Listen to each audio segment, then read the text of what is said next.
as far as I'm concerned, the old environmentalist logger war, that's over. There are a few people bring it up. There are a few hardliners still around, but that's over. And I think there's a movement in America, really broad movement. So lots of good writings on this stuff, and they call it collaboration. I just call it plum getting together with your neighbor, you know. So yeah, that's been a big change here in the valley. And so we've been here. Well, we've been here a long time, but to live here, it's been, I think we're on our 34th, 35th year, and that's about done. So we've seen a lot of change since then. It's pretty good change, too. Do you know, light on the land logging? We do quite a bit of that, and we get about on the properties, our own land. We can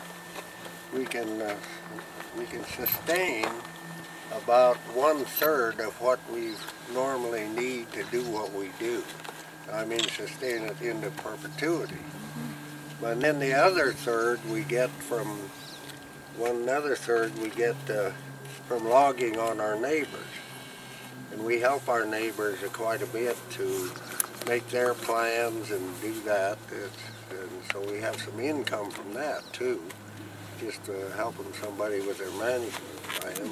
And then I have a policy on that we'll give our neighbor one free day. They'll call up and then we go look at their place and give them a free day. And then after that, though, we got to start paying, you know.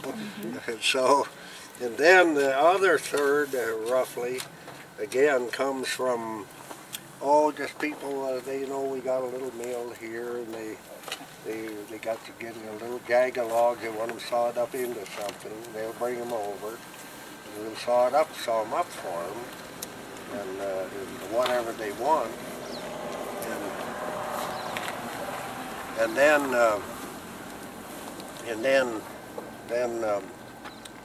they'll quite often somebody will be clearing a little land to build a garage or something like that, and they'll call a trucker. We have those little, well, they're not little, they're self-loading trucks that they'll haul them in, and I'll buy the logs from them. So that's about where our volume comes from. We've got those three areas. Right now, stuff up toward the Elk Point, they're on private land. And what the people there did, they didn't look at their forest very closely, and pretty soon those bugs, with all this drying, the stress on the trees, and all this drying, pretty soon the bugs begin to take them out fairly young. This stuff here, you know, you shouldn't normally, under the more wet, warmer, more wet, moist conditions, why these wouldn't be having any trouble. But the way we do it, when we see a bug tree, we yank it out right there. And our place here, we haven't had any big troubles. But several of the private owners around haven't quite got a hold of that idea that you have to stay with it. You got to check your forest every year and all of that, and just especially when it comes to bug infestation, that's one you can prevent a lot. And so ours is pretty bug-free right now. I wouldn't say you wouldn't find a bug tree here and there, but we're watching anyway.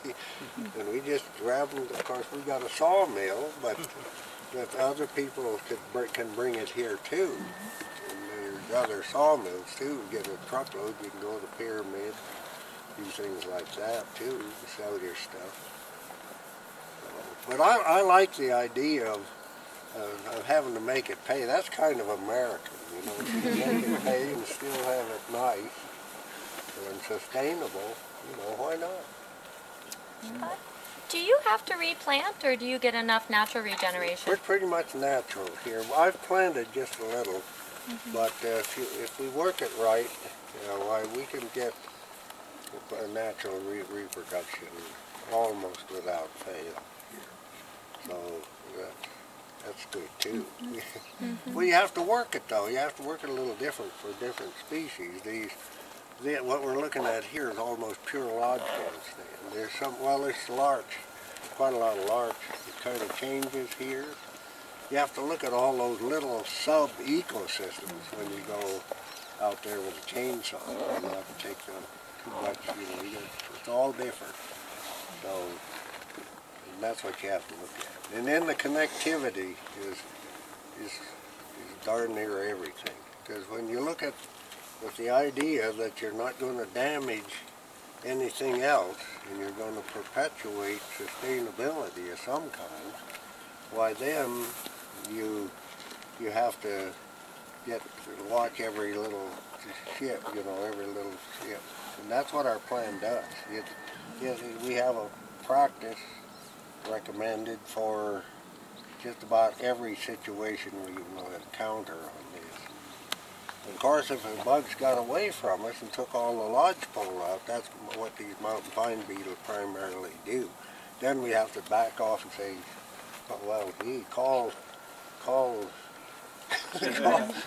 Ryan or Gary, say, hey, holy smoke, we lost the forest. So, now what do we do about the bear? Well, we aren't going to let that won't. There's something in this, what we see right here for everybody.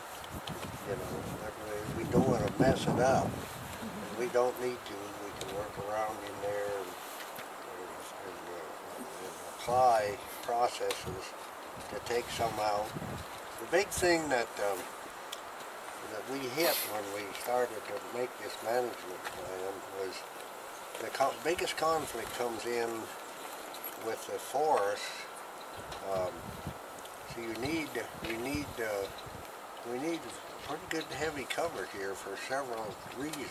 One, this is a great migration route from summer rains to winter rain. There's just, the roads all beat up with tracks in the night and they're going through. We got all kinds of action when it starts to snow and winter starts to come. Well, they need thermal cover. It's about 10, 15 degrees warmer in this forest than it is out in the open. And we gotta hang on to that thermal cover, and then we need hiding cover. We want the hunters to work a little at this. We don't want to be able to shoot take across our 80 and kill a deer down on the other end. We want them to go struggle a little and work to earn that. So they need hiding cover, and then they need underneath all this shrubs and stuff that we got. Some of it is edible browse, and so they'll come down here where they're moving to a winter range. If they find good habitat, good going here, they'll stay right here, for a while. Then they move on. So we got all that stuff, and then we need something out of it to put through the sawmill. So those three big ones there, particularly on the forest, is, we got the thermal cover, the hiding cover, and us. That's where most of our value comes from, is in the, so on an 80, this is just an 80 acres, that looks kind of impossible at first glance. But then, when if you just look at site specific, but then we put time in there and say, okay, we space this out over time, and we can do it. So you put that in, and then pretty soon you're working on a pattern, or several patterns, that will carry you through, and all the values we got, and maybe even help them some. So that's what we just play around with, those kind of ideas.